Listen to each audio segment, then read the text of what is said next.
کو شکر گزار ہوں آپ میری دعوت پر تشریف لائے، اور معذرت خواہ بھی ہوں کہ رمضان شریف میں میں نے آپ کو یہ تکلیف دی۔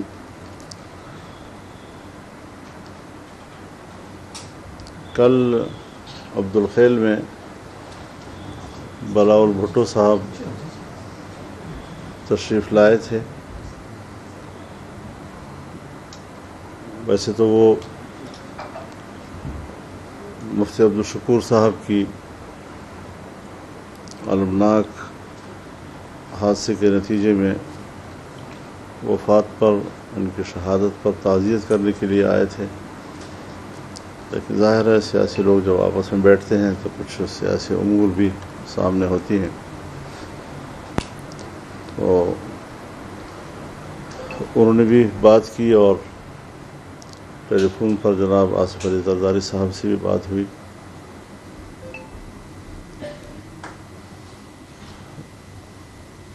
اس کے بعد مسلم لیگ نون کی قیادت، ان کے وزراء نے فون پر بات کی، اور ان کا خیال تھا کہ عدالت نے بلایا ہے اور عدالت ہمیں کہہ رہی ہے کہ آپ عمران خان سے بات کریں اور الیکشن کی کسی ایک تاریخ پر اتفاق رائے کریں۔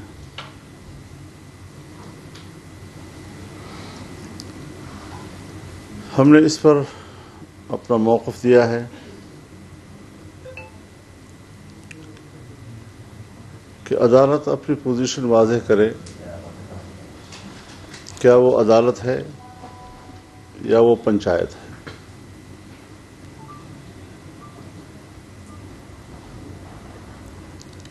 جس طرح وہ انصاف کے منظر سے ہتھوڑا بجا رہے ہیں،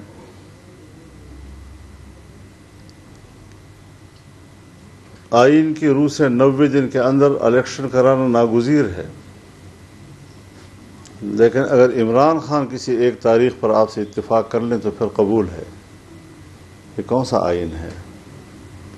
یہ کس آئین کا تقاضا ہے کہ وہ چاہیں تو پھر 90 دن آئین کے تحت ناگزیر ہیں، اور اگر عمران خان کسی اور تاریخ پر راضی ہو جائے تو پھر وہ تاریخ ہمیں قبول ہوگی۔ جس شخص کو اب تک نااہل ہو جانا چاہیے تھا، جس کو پاکستان کی سیاست کے دائرے سے باہر رکھا جانا چاہیے تھا، ہماری سپریم کورٹ اس کو پاکستانی سیاست کا محور بنا رہی ہے۔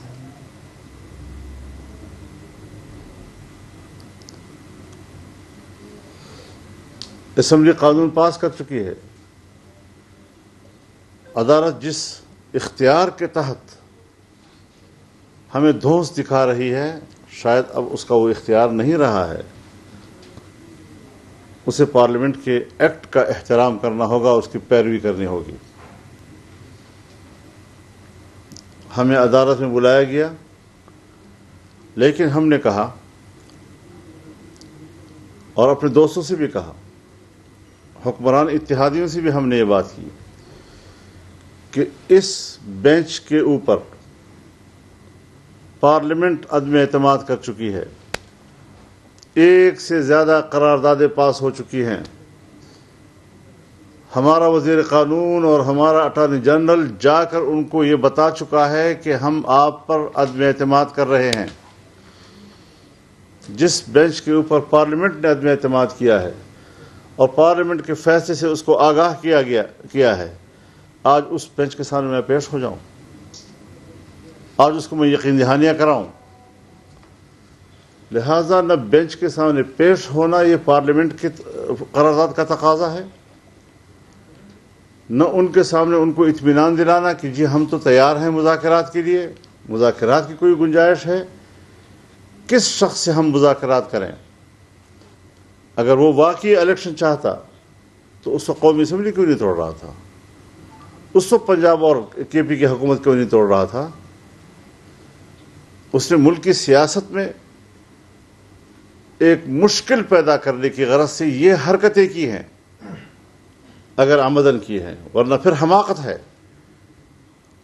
یہ لوگ ملک کے اندر ایسے اقدامات کریں جو سراسر احمقانہ ہوں، ان کو یہ پتہ ہی نہیں ملک کی مفاد کس میں ہے، ان کو یہ علم ہی نہیں، ادراک ہی نہیں ہے کہ ملک کی سلامتی کے تقاضے کیا ہے، ایسے ایسے احمقانہ فیصلے کرتے ہیں، اور عدالت ہمیں کہتی ہے کہ آپ اس ٹرک کے پیچھے چلیں۔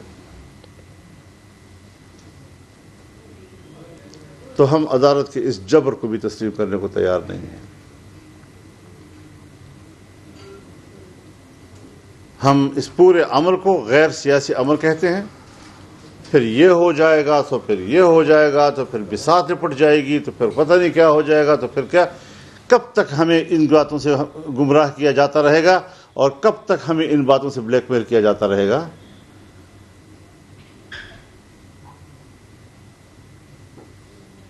ایک زمانہ تھا جب بندوق کے سائے میں ہمیں کہا جاتا تھا بات چیت کرو، آج ہمیں ہتھوڑے کے سامنے کہا جا رہا ہے کہ آپ مذاکرات کریں اور بات چیت کریں۔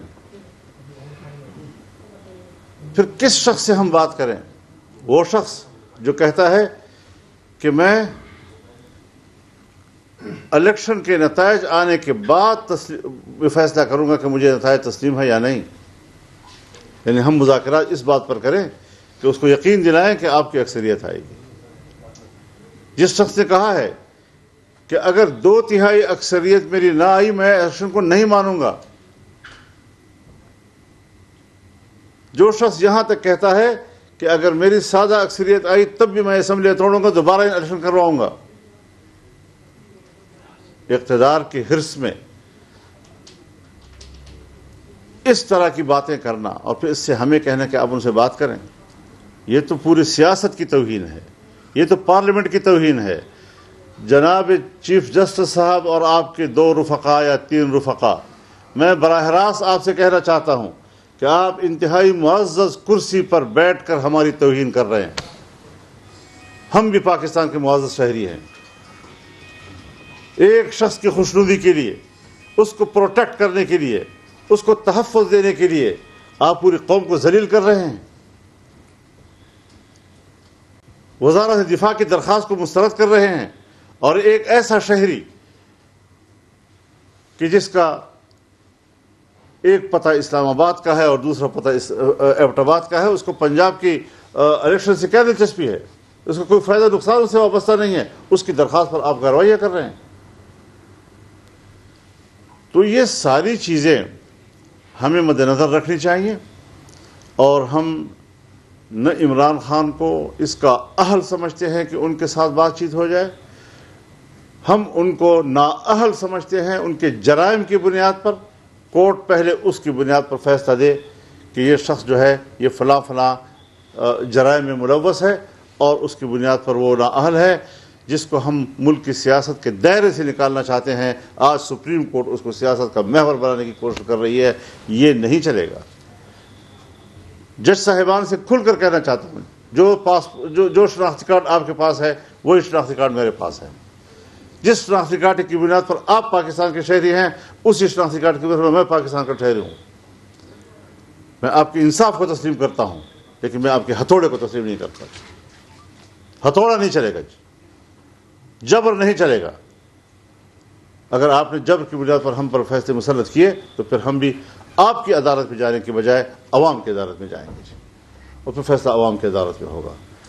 اللہ تعالی ہمارا ہمیں ناصر ہو، اور اللہ تعالی اس پاکستان کی حفاظت فرمائے، اس وطن کی حفاظت فرمائے، اور ایسے قوتوں سے اور ایسے عناصر سے اللہ اس ملک کو محفوظ کرے جو اس ملک کی جڑوں کو کھوکھلا کرنا چاہتے ہیں بلکہ کر چکے ہیں۔ مولانا صاحب، یہ ساری صورتحال جو اس وقت ہمیں نظر آ رہی ہے، آپ پی ڈی ایم کے آپ سربراہ ہیں، اس وقت حکومت پی ڈی ایم کی ہے، مگر یہ ہے کہ آپ اختلاف رکھتے ہیں اپنی پوری حکومت کے ساتھ، تو کیا ایسی اس کے علاوہ جس طرح سے ابھی آپ بتا رہے ہیں، تو یہ نیریٹو یا یہ بیانیہ حکومت کا کیوں نہیں ہے یا وزیر اعظم کا کیوں نہیں ہے؟ کیوں اتنا فرق ہے؟ اور کیا کل اسی حوالے سے ہی بات ہو رہی تھی آپ کی؟ جی، ان کا خیال یہ ہے کہ عدالت جو ہے وہ 14 مئی میں پھنسی ہوئی ہے، تو وہ شاید عدالت کو کوئی راستہ دینا چاہتی ہے۔ عدالت ہم سے کیوں راستہ لے رہی ہے؟ عدالت نے خود جبر کا فیصلہ کیا ہے، واپس لے۔